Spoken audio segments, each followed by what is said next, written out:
લેક્સ ગુરુ યુટ્યુબ ચેનલમાં આપનું સ્વાગત છે. અહીંયા તમને મળશે શિક્ષણ, પર્યાવરણ અને ટેકનોલોજીને લગતી તમામ માહિતી. નમસ્કાર મિત્રો, આજે આપણે જોઈશું કે સીટીએસમાં જે નવા બાળક છે એને એન્ટ્રી કરવા માટે શું પ્રોસેસ કરવાની છે તેની વિગતે જોઈશું. તો સૌપ્રથમ મેનેજ સ્ટુડન્ટમાં જવાનું રહેશે. એના પછી અહીંયા બાલવાટિકા ઉપર ક્લિક કરવાની રહેશે. એના પછી અહીંયા બાળકનું જન્મ પ્રમાણપત્ર છે જે આ ઓપ્શન છે એના ઉપર જવાનું રહેશે. બાળકનું જન્મ પ્રમાણપત્ર છે, હા, તો હા ઉપર ક્લિક કરવાનું રહેશે. એના પછી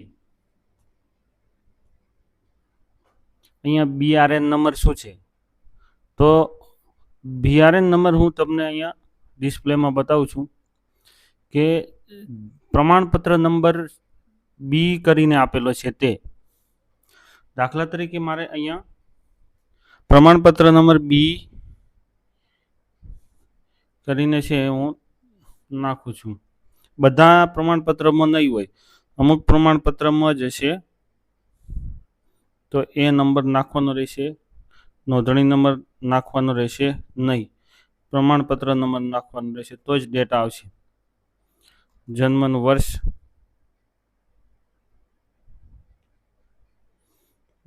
વર્ષ, નાખવાનું રહેશે.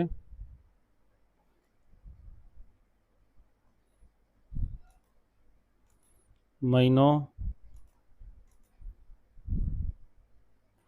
તારીખ, જાતિ,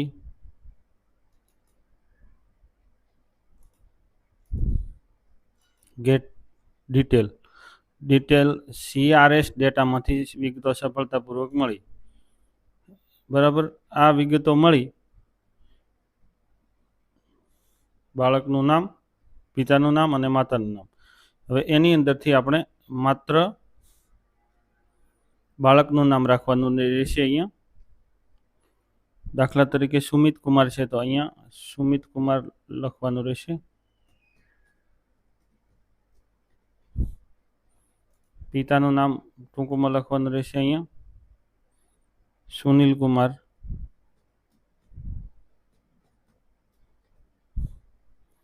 માતાનું નામ લખવાનું રહેશે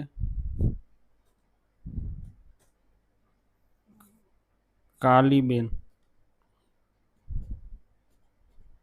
બરાબર, એના પછી બાળકની અટક લખવાની રહેશે, અટક જે લાગુ પડતી હોય તે. એના પછી જન્મ તારીખ તો ઓટોમેટિક આવી જશે, ભૂલ હોય તો સુધારવાની રહેશે, નહીં તો એડ સ્ટુડન્ટ ઉપર ક્લિક કરવાનું રહેશે. એડ સ્ટુડન્ટ ઉપર ક્લિક કરતાની સાથે અહીંયા આપણે GR નંબર લખવાનો રહેશે, દાખલ સ્લીપમાં જોઈને. અહીંયા રોલ નંબર આપવાનો રહેશે. હેબિટેશન ગ્રામ્ય હોય તો રૂરલ અને સિટી હોય તો અર્બન કરવાની રહેશે. ઘર નંબર ના હોય તો 0 હાલ. અહીંયા બધું જે એનું છે ફળિયું એનું નામ લખવાનું રહેશે અથવા તો ગામનું નામ. બરાબર, માતૃભાષા ગુજરાતી પસંદ કરવાની રહેશે. પ્રવેશ તારીખ તમે જે આપી હોય તે.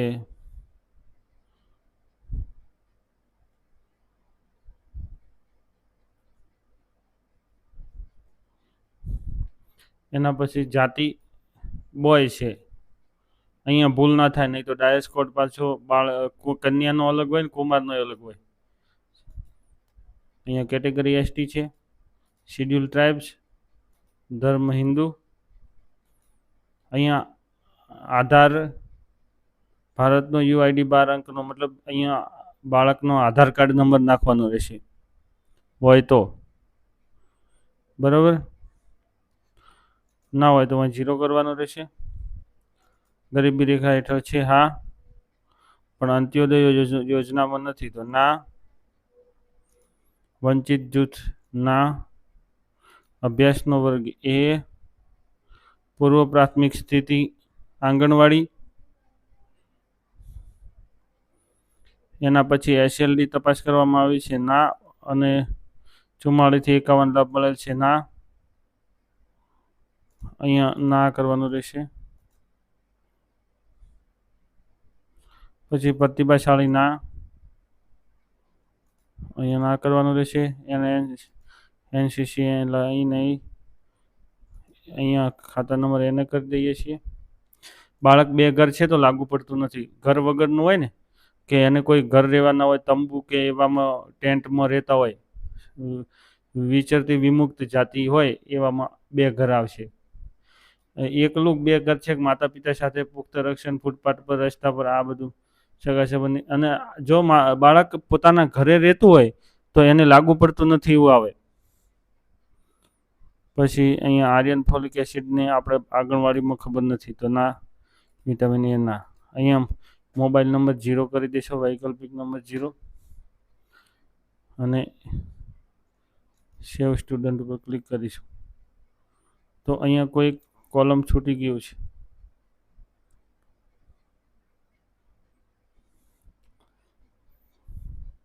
જેના લીધે સેવ થતું નથી. એને આપણે જોઈ લઈએ ફરીથી. હા, અહીંયા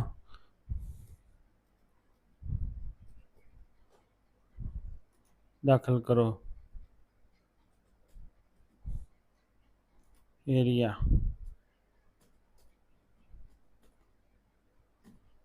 અને પિનકોડ.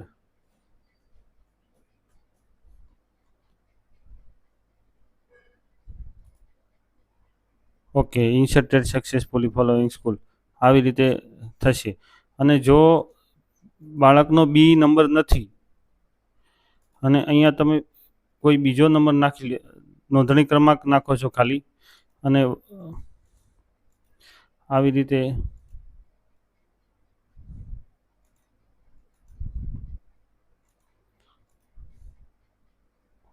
આ ડેટા નથી મળ્યો, બરાબર, તો ભરવા માગો છો તો ડેટા ના મળે એવા કિસ્સામાં આ પ્રમાણેનો ડેટા નાખવાનો રહેશે. અને 2 MBની સાઇઝની તમારે અહીંયા PDF ફાઇલ અપલોડ કરવાની રહેશે. 2 MBના સાઇઝની PDF ફાઇલ અપલોડ કરવાની રહેશે આ ડેટા ભરીને. એના પછી થશે. અને જો એરર આવે તો ડિસ્ક એરર હશે, આગળથી સોલ્વ થશે, એના પછી થશે. અને જો પ્રમાણપત્ર ન હોય તો એને ના કરવાનું રહેશે, બરાબર. ના હોય તો ના કરવાનું. એના પછી આ પ્રમાણે ભરી અને નેક્સ્ટ કરવાનું રહેશે તો એન્ટ્રી થશે. અસ્તુ, જય હિન્દ.